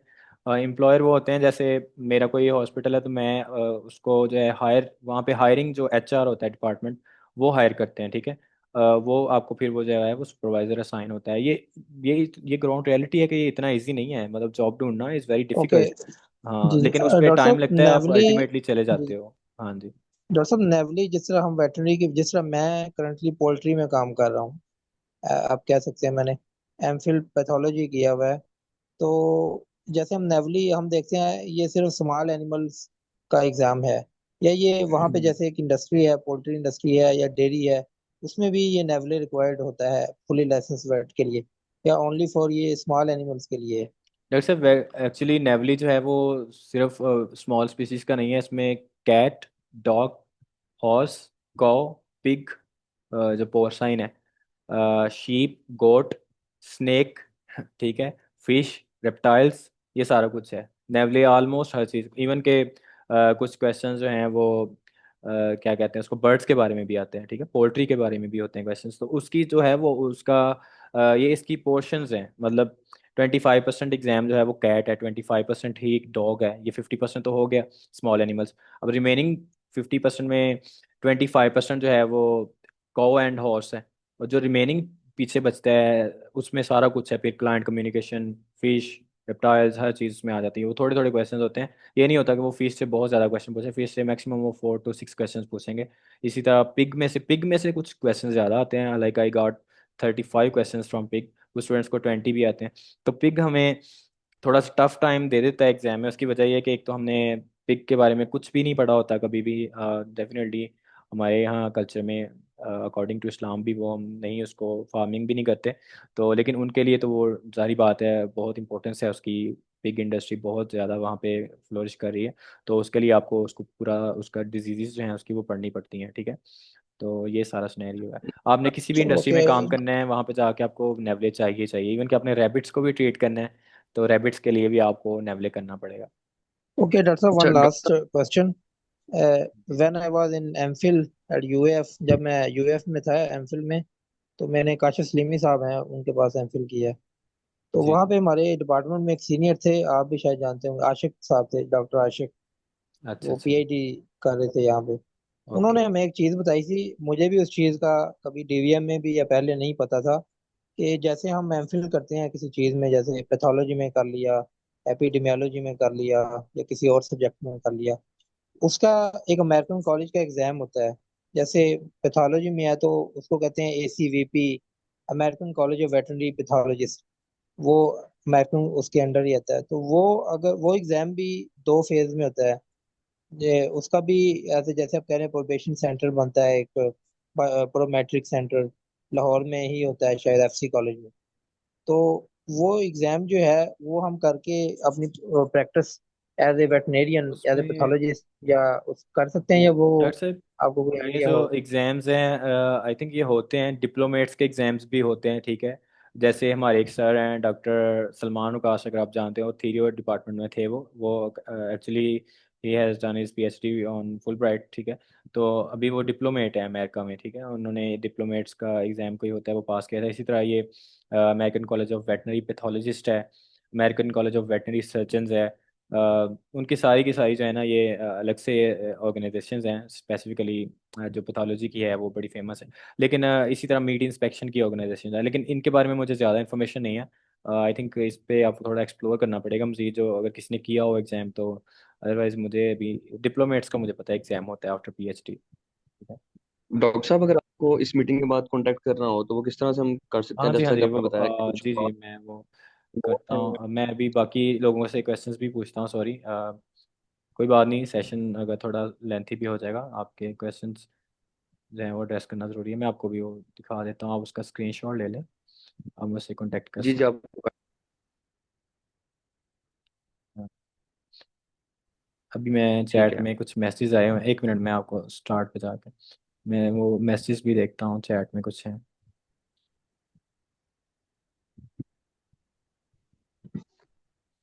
आप व्हाट्सएप नंबर अपना काइंडली का शेयर कर दें ताकि फिर जी वो जी, उसमें मैं वही करने लगा हूँ। आफ्टरवर्ड्स कॉन्टेक्ट ये आप स्क्रीनशॉट ले लें, आपको मेरी स्क्रीन नज़र आ रही होगी हो इस पे। जाएगा आपसे।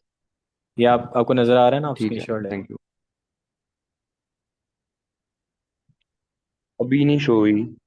अभी नहीं शो हुई तो चलो, मैं अपनी चैट में जो है ना आपको ये भी। अभी शो नहीं हो रहा डॉक्टर साहब। Okay okay, no problem no नहीं, प्रॉब्लम। मैं ये चैट में लिख रहा हूँ कायदा, ठीक है। आप वैसे हाँ हाँ, verbally अगर आप बोल तो 0307 ठीक है। आ 2040। गया, अब स्क्रीन आपकी आ गई। मैंने okay okay done done, thank you. Okay, I am coming back to, thank you sir. अच्छा, I am coming back to chat box. मैं अभी क्वेश्चंस कुछ देख लूँ, फिर हम पूछते हैं आपसे वर्बली भी questions. Thank you sir Aamir. अच्छा, तो ये डॉक्टर साहब पूछ रहे हैं कि फ़ाइल, मैं आपको डॉक्टर साहब फ़ाइल भी सेंड कर दूंगा, ठीक है। ये मैंने आपको नंबर शो किया है, आप काइंडली मुझे मैसेज कीजिएगा व्हाट्सएप पे। मैं हो सकता है थोड़ा रिप्लाई जल्दी ना कर पाऊँ, लेकिन अल्टीमेटली आई विल रिप्लाई, ठीक है। तो जी, any tips related to anatomy. Doctor साहब, एनाटमी जो है उसके लिए आपको जो बीसीएसई में जुक्कू में मटेरियल गिवन है, आपने वो पढ़ना है, ठीक है। यहाँ पे वट लैपटॉप में, सॉरी, व्हाट्सएप पे भी प्रॉब्लम थोड़ी आ रही है। मैंने वो भी आपको स्क्रीन शेयर करके बता दी थी, काइंडली जो मैं बताने लगा हूँ उसको थोड़ा नोट कर लें। विन जो है ना, विन वेटनरी इंफॉर्मेशन नेटवर्क, यहाँ में मैं टाइप भी कर रहा हूँ, ये आप देख लें। ये एनाटमी के लिए ना आपने विन पे साइन अप करना है as a student, as a अपने फ्री अकाउंट बनाना है अपना, ठीक है। तो आप जब साइन अप करेंगे एज अ स्टूडेंट, तो आपको चार्जेस नहीं बोलेंगे आपसे, फ्री आपका होगा अकाउंट। तो वहाँ पे जाके आपने 3D एनाटमी में जाना है, ठीक है। 3D एनाटमी, ये ऐसी चीज़ है कि आपको नेवले में भी फ़ायदा होने वाला है इसका इंशाल्लाह। आपने 3D एनाटमी में जाना है, आपने सब स्पीशीज़ की वहाँ पे 3D स्केलेटल्स हैं, स्ट्रक्चर्स हैं बाकायदा। आप किसी वो जैसे आपने हेड को एक्सप्लोर करना है, आपने हार्ट कार्डियोलॉजी की एनाटमी देखनी है, आपने स्केलेटल देखना है, आपने हिप देखना है, कहीं भी आपने जाना है, वो आपको बाकायदा वो ऐसे वो स्क्रीन पे रोटेट होता हुआ बड़ा ज़बरदस्त किस्म का उनका सॉफ्टवेयर है वो, जो कि आपको फ्री एक्सेस हो जाता है बीइंग स्टूडेंट। आप वो अकाउंट बनाएं, तो इंशाल्लाह वहाँ से आपकी एनाटमी जो है वो बहुत हद तक कवर हो जाएगी, और आपको उसका नेवले में बहुत फ़ायदा होगा। एक्चुअली नेवले में उसका ज़्यादा फ़ायदा होगा आपको एज़ कम्पेयर टू बीसीएसई। अदरवाइज जो एनाटमी रिक्वायर्ड है बीसीएसई के लिए, वो आपको जुक्कू कवर करवा देता है। जितनी जुक्कू में गिवन है, मोस्ट वेलकम, आप वो करें। और इसके अलावा भी अगर आपको कोई इन केस कोई प्रॉब्लम हो कहीं पे, तो no problem, I am available, ठीक है। आप लोग मुझसे कभी भी कांटेक्ट कर सकते हैं। तो next, do we have to prepare in Pakistan practically for practice abroad, for practice while. देखें डॉक्टर साहब, आपको नेवले के लिए आपको थ्योरेटिकल नॉलेज बहुत आपका स्ट्रांग होना चाहिए, ठीक है। आप प्रिपेयर करते हो वेट प्रेप को यूज़ करके, थ्योरेटिकल नॉलेज की आप ग्रिप होनी चाहिए। कुछ स्टूडेंट्स कहते हैं कि जो प्रैक्टिस में लोग होते हैं, जो क्लिनिकल वर्क काम कर रहे होते हैं काम, उनको नेवले जरा इजी लगता है, ठीक है। मैं इस पर बिलीव नहीं करता, लेकिन कुछ स्टूडेंट्स कहते हैं कि मतलब, क्योंकि यहाँ पे केसेस बहुत लिमिटेड हैं पाकिस्तान में। गिनी चुनी ड्रग्स हैं, डॉक्सीसाइक्लिन, डेक्सामेथासोन, आपको पता है फेमस ड्रग्स हैं। तो जहाँ पे जो एक्चुअली प्रैक्टिस है वो उतना कुछ कवर करती नहीं है जो नेवले में है, ठीक है। तो आप प्रैक्टिस आपको ज़रा इतनी हेल्प नहीं करती नेवले पास करने में। आपने जब नेवले कर लेना है, तो आप कोई इंटर्नशिप या जॉब ज्वाइन कर लें, आपकी प्रैक्टिस हो जाएगी, ठीक है। आप अपनी बेसिक सर्जरी सीख लेंगे विद इन 2 to 3 months। बाकी आपकी फर्दर प्रैक्टिस जो है रिफाइन हो जाएगी बाहर जाके इंशाल्लाह। Thank you doctor Rohit. Doctor Salman पूछ रहे हैं कि डॉक्टर साहब पासिंग मार्क्स, अच्छा अच्छा, ये मुझे याद नहीं रहा। देखिए डॉक्टर साहब, ये भी बड़ा डिफिकल्ट क्वेश्चन है। पासिंग मार्क्स जो हैं बीसीएसई में, आउट ऑफ 900 आपको चाहिए 580, ठीक है। लेकिन अभी इसको आप ये नहीं कह सकते कि आप 580 ओवर 900 करके आप इसको वो परसेंटेज नहीं निकाल सकते। इसकी निकाल तो सकते हैं, लेकिन वो एक्यूरेट नहीं है। इसमें एक केयरफुल एस्टिमेट जो है, आपको 68-69% मार्क्स चाहिए, ठीक है। BCSE पास करने के लिए, या 70% आप राउंड ऑफ कर करें। ये बहुत केयरफुल एस्टिमेट है, इसमें एक्यूरेसी इतनी नहीं है। आपको उन्होंने मार्क्स का अपना क्राइटेरिया को बनाया हुआ है, और वो हमें अभी तक नहीं समझ आया, 1.5 साल लगा के भी वो एक्चुअली करते किस बेस पे है, मार्किंग नहीं समझ आती। तो BCSE का ये आउट ऑफ 900 आपको 580 चाहिए होने, ठीक है। तो 580 आप इंशाल्लाह ले लेंगे, इससे आप ऊपर ही जाएंगे इंशाल्लाह। नेवले में आपको आउट ऑफ 800 425 चाहिए होता है। अगेन ये 52% नहीं है, ये ज़्यादा है। उनकी रिलेटिव मार्किंग है नेवले में, 200 से स्कोर स्टार्ट होता है एक्चुअली। अगर कोई स्टूडेंट खाली एग्जाम छोड़ के आता है तो उसका 200 स्कोर आता है, ठीक है। 200 से स्टार्ट होते हैं मार्क्स। तो आपको उसमें रिलेटिव स्कोरिंग होती है। हम जो सुनते हैं कि एक क्वेश्चन है वो कितने लोगों का ठीक हुआ है, अगर ज़्यादा लोगों का ठीक हुआ है तो आपको उसका कम क्रेडिट मिलेगा। अगर आप उन कम स्टूडेंट्स में से हैं जिन्होंने वो क्वेश्चन सॉल्व किया है, ज़्यादातर का गलत हुआ है, उसका ज़्यादा क्रेडिट मिलेगा, ठीक है। अब ये इस कम्प्लेक्सिटी में एक्चुअली जाने की हमें ज़रूरत ही नहीं है। वो फैक्ट सेम है, वो फैक्ट कांस्टेंट है कि अगर आपकी तैयारी अच्छी है आप नेवले पास कर जाएंगे। सिंपल फैक्ट है, आपकी तैयारी अच्छी है, आपके पास वो सॉरी नॉलेज है, आप एग्जाम पास कर जाएंगे, ठीक है। मार्किंग इनकी ज़रा कॉम्प्लिकेटेड है, उसमें हमें ना प्रॉपर समझ नहीं आती।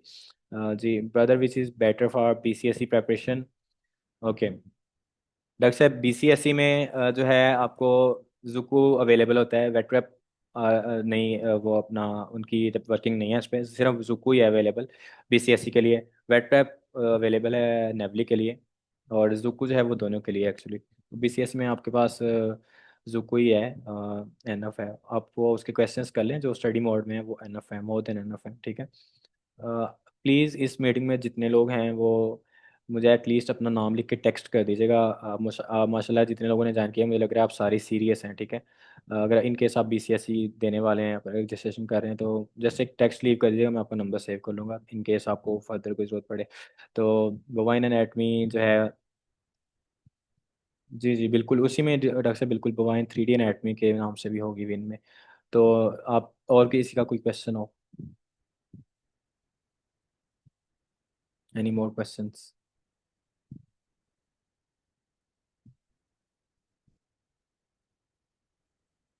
हेलो, मेरे ख्याल से अ, हमने जो है मोस्टली कंसर्न्स जो थे वो एड्रेस कर दिए हैं। तो ठीक है जी, फिर अल्लाह हाफिज़, टेक केयर। ओके।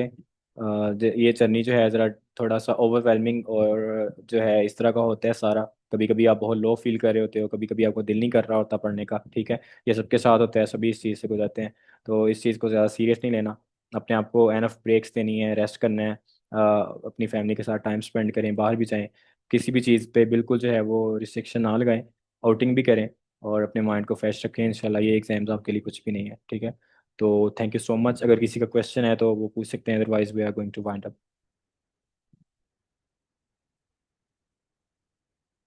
ओके जी, थैंक यू सो मच। अगर किसी को रिकॉर्डिंग देखनी हो इस सेशन की, तो डॉक्टर साहब please can you please text me on WhatsApp, so that मुझे आपका नंबर वहाँ पे मिल जाए, क्योंकि यहाँ पे मैं इसको पिक नहीं कर पाऊंगा। मैं अगेन अपना नंबर भेज रहा हूँ व्हाट्सएप का, आप इसका स्क्रीनशॉट ले लें, तो आप मुझे टेक्स्ट कर दें एक्चुअली। तो एक मिनट। तो बाकी ठीक है फिर डॉक्टर साहब, सबको अल्लाह हाफिज़। अगर किसी को रिकॉर्डिंग चाहिए हो इस मीटिंग की, तो वो एक यूट्यूब चैनल है, अभी मैंने कल ही वो बनाया है, वो वेटेक्सल एकेडमी है, वेटेक्सल नेवले एकेडमी, ओके, VETEXEL। वहाँ पे आपको इसकी रिकॉर्डिंग इंशाल्लाह कल मिल जाएगी। तो थैंक यू सो मच, अल्लाह हाफिज़, टेक केयर।